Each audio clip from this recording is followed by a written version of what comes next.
잉글랜드가 이번 유로에 분명히 우승 1순위였거든요. 해리 케인, 사카, 벨링엄, 포든, 라이스, 아놀드, 특히나 요 앞쪽에 있는 6명, 요 자리가 정말 좋은 선수들로 구성이 돼 있어요.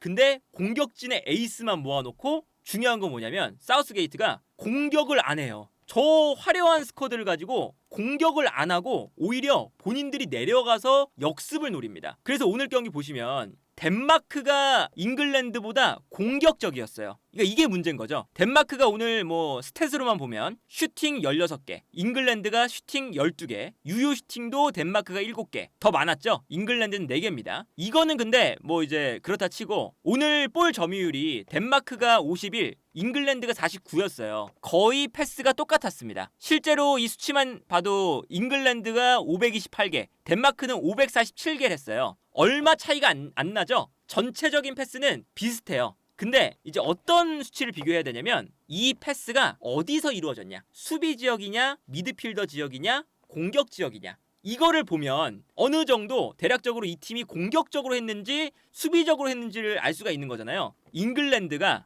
공격 지역에서 패스한 횟수가 112개입니다. 덴마크는 163개예요. 거의 50개가 차이 나거든요. 전체의 패스는 20개가 차이 나는데 공격 지역에서의 패스는 50개가 차이 나요. 반면에 수비 지역에서의 패스, 미드필더 지역에서의 패스는 잉글랜드가 더 많았습니다. 덴마크보다. 이 뜻은 뭐냐? 덴마크는 볼을 가졌을 때 공격 지역으로 계속 보내서 공격을 하려고 했고 잉글랜드는 수비 라인에서 볼을 좀 돌렸다는 거예요. 볼을 가지고 있을 때 똑같은 패스 횟수라도 덴마크는 공격, 잉글랜드는 수비를 했다는 거죠. 오늘 경기 보시면 덴마크가 오히려 공격을 했고요. 잉글랜드가 내려갔어요. 내려가서 먼저 수비적인 전형을 만듭니다. 그리고 여기서 이제 웃긴 게 뭐냐면 모든 선수가 내려가 있기 때문에 심지어 해리 케인까지 내려가요. 그래서 오늘 덴마크가 3백을 썼거든요. 3백을 쓸 때 특히나 이 오른쪽에 있는 안데르센, 크리스탈 팰리스에서 많이 본 선수죠. 이 선수가 패스 능력이 좋기 때문에 올라와서 패스를 많이 합니다. 그리고 왼쪽에 바르셀로나의 크리스텐센,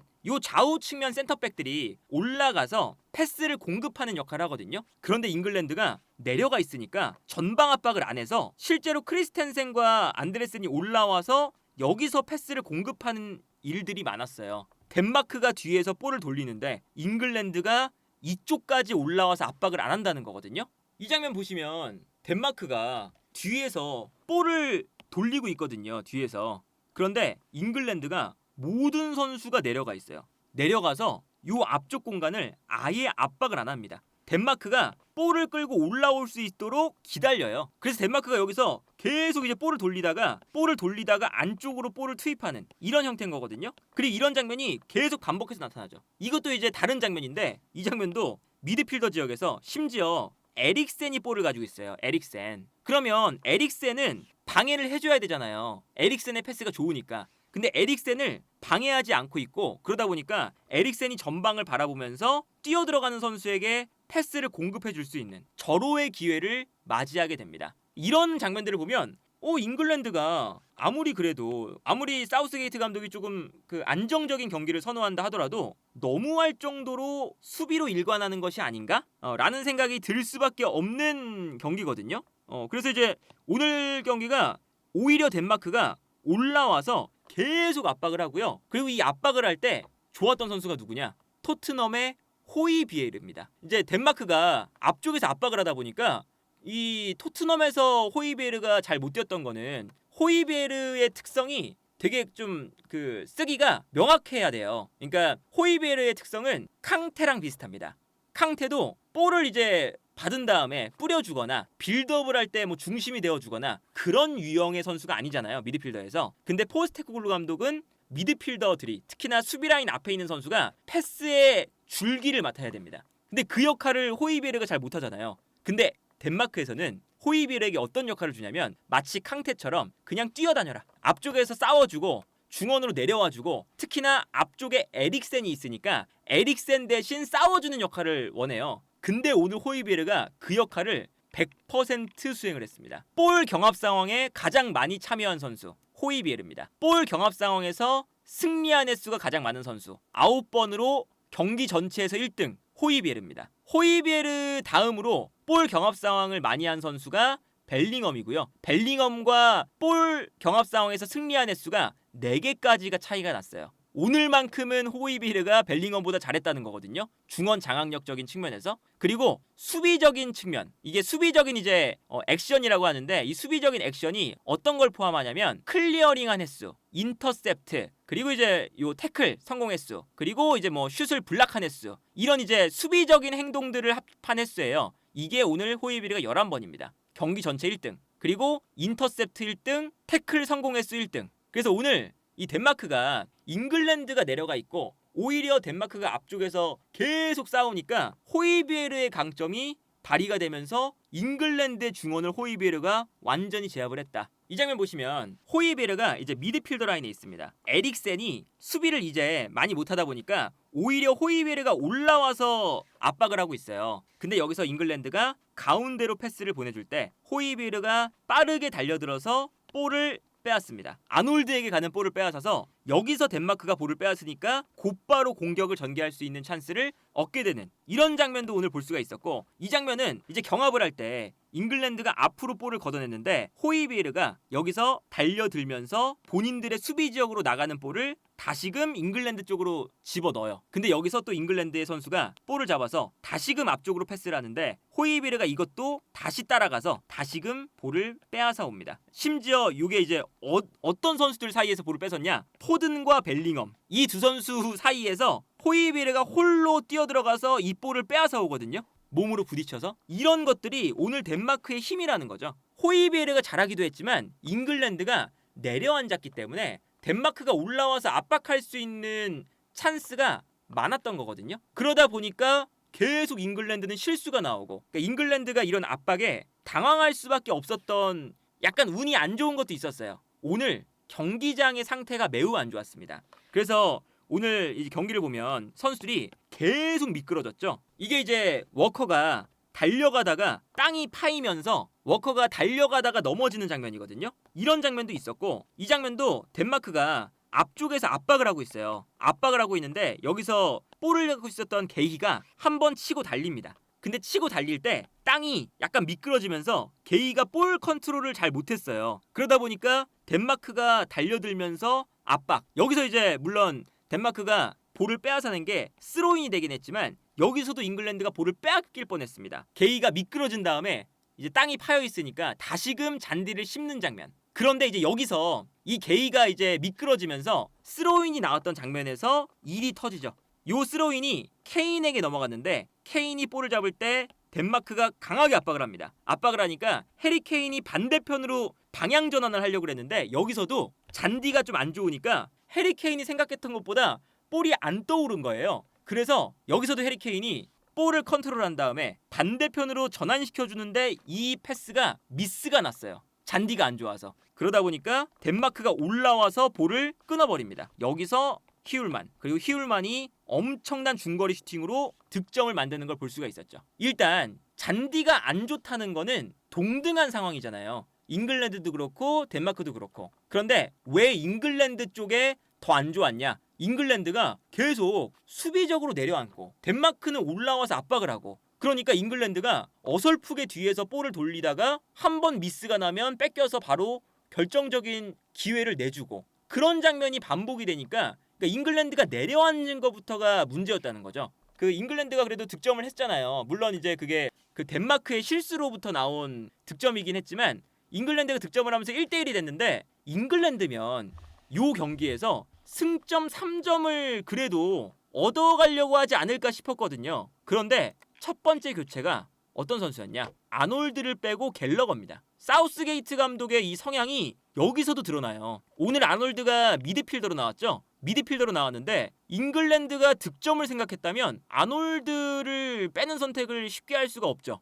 아놀드의 패스가 팀의 키패스를 만들어내는 그 아주 큰 요인이다 보니까 심지어 아놀드가 교체되기 전에도 뛰어들어가는 사카에게 예술적인 패스를 한번 찔러줬거든요. 그래서 이 경기를 승리하고 싶으면 공격적인 선수는 교체하면 안 된다고 생각을 했는데 바로 아놀드를 빼버리고 갤러거 투입. 그리고 갤러거가 들어와서, 갤러거가 되게 투박한 선수다 보니까 갤러거가 들어와서 공격적으로는 기여를 거의 못하고, 그래도 뭐 중원 싸움은 열심히 하려고 했는데 그것마저도 그냥 오늘은 그럭저럭 그런 형태였습니다. 오늘 잉글랜드가 공격을 할 때도 있었을 거 아니에요. 근데 공격을 할 때 잉글랜드의 가장 큰 장점은 요 포든, 벨링엄, 사카 그리고 뒤에 있는 아놀드 수비 공간 사이사이에서 창의적인 플레이를 할 수 있는 선수들이 굉장히 많잖아요.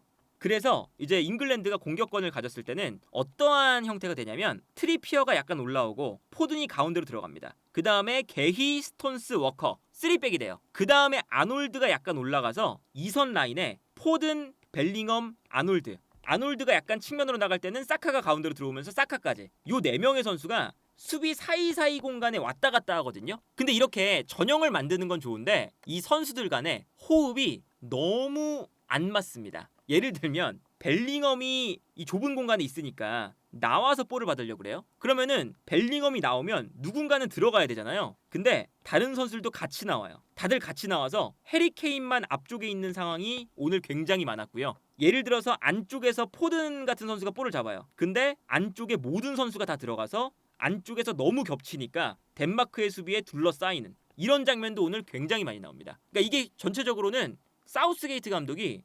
공격적인 측면에서 잉글랜드의 정말 화려한 공격진들 사카, 벨링엄, 아놀드, 포든 그리고 앞쪽에 해리케인도 이상하죠. 해리케인이 내려와서 볼을 받아야 되는데 계속 박스 안으로만 들어가려고 그래요. 왜냐면 뒤에 벨링엄하고 포든 이런 선수들이 있으니까 그래서 사우스게이트 감독이 앞쪽에 있으라고 했던 건지 계속 앞으로만 움직여요. 그러니까 계속 단절이 됩니다. 예를 들어서 이제 이런 장면이에요. 이제 잉글랜드가 공격을 할 때 덴마크가 수비 라인을 만들고 있습니다. 좁은 공간을 만들고 있죠. 근데 여기서 이제 이 공간을 공략하기 위해서 해리케인이 있고요. 벨링엄이 있고요. 포든이 있어요. 그리고 아놀드가 있고 사카가 있습니다. 정말 화려하죠? 근데 이 다음 장면을 보시면 이 안쪽으로 이제 들어가야 되니까 해리케인이 앞으로 뜁니다. 뛰면서 수비를 끌고 움직여요. 요 공간으로 누군가 들어와라 이런 움직임이죠. 그런데 이 다음 장면을 보면 해리케인은 앞으로 뛰고 있는데 벨링엄, 포든, 사카 이런 이제 2선 자원들이 다 뒤로 물러나고 있어요. 그러니까 해리케인은 앞으로 가는데 다른 선수들은 뒤로 물러나면서 요 안쪽 공간이 아무도 없습니다. 그래서 요 다음 장면을 보시면 포든, 벨링엄, 아놀드 패스를 공급하는 그리고 이 수비 라인 사이에 있어야 되는 선수들이 모두 다 그냥 바깥으로 나와버리는 장면이 나오고 해리케인은 해리케인대로 앞으로 뛰어나가고 있어요. 그러니까 덴마크의 수비 라인 사이에 결과적으로 아무도 없는 장면이 나오죠. 예를 들어서 독일 대표팀과 비교를 해보면 되게 명확하거든요. 독일 대표팀은 어제 균도안, 무시알라, 비르츠 이런 2선 자원들이 상대 수비 라인 사이사이 공간에 들어가 있어요. 독일의 장면을 보시면 선수들이 모두 다 좌우 측면에도 한 명씩 있고 중앙 지역에도 무시알라, 균도안, 비르츠 사이사이 공간에 다 들어가 있어요. 그리고 뒤에는 크로스 그리고 수비 라인까지. 그래서 이 선수들을 이어보면 모든 선수가 다이아몬드 혹은 삼각형으로 모두가 연결되어 있습니다. 이게 아주 이상적인 위치죠. 그런데 잉글랜드 오늘 이런 장면이에요. 똑같이 2선 자원이 좋은 팀들인데 잉글랜드는 요 라인 사이에 아무도 안 들어가 있고 수비 라인 바깥에서 뺑 둘러싸여 있습니다. 그래서 여기서만 이제 볼을 계속 주고받을 수밖에 없는 거죠. 안쪽으로 들어가는 걸 못하니까. 이게 이 장면에서도 바깥에 선수가 삥 둘러싸고 있고 해리케인만 이 안쪽에 혼자 있어요. 해리케인만. 어쨌든 수비를 뚫으려면 수비 블럭 안쪽으로 들어가야 되는데 이 수비 블럭 안에 들어가 있는 선수가 없다는 거죠. 이런 것들을 보면 사우스게이트 감독이 왜 지금 잉글랜드에서 비판을 많이 받고 있는지. 물론 이제 유로에서 결승, 월드컵 4강, 메이저 대회에서 지금 아주 좋은 성적들을 거두고 있지만 잉글랜드 내에서의 반응은 사우스게이트가 아니었다면 이 좋은 자원들을 가지고 우리가 유로 준우승 그리고 월드컵 4강이 아니라 더 높은 곳을 바라볼 수도 있지 않았을까? 더 재밌는 경기를 할 수도 있지 않았을까? 사우스게이트가 답답한 경기를 펼치면서 결과를 냈기 때문에 이제 경지를 못하고 이렇게 길게 이어져온 것이 오히려 독이 된 거 아닐까? 라는 반응들이 나오고 있다. 그래서 지금 오늘 경기만 봐도 잉글랜드의 선수단이 이름값이 아깝다는 생각이 좀 듭니다.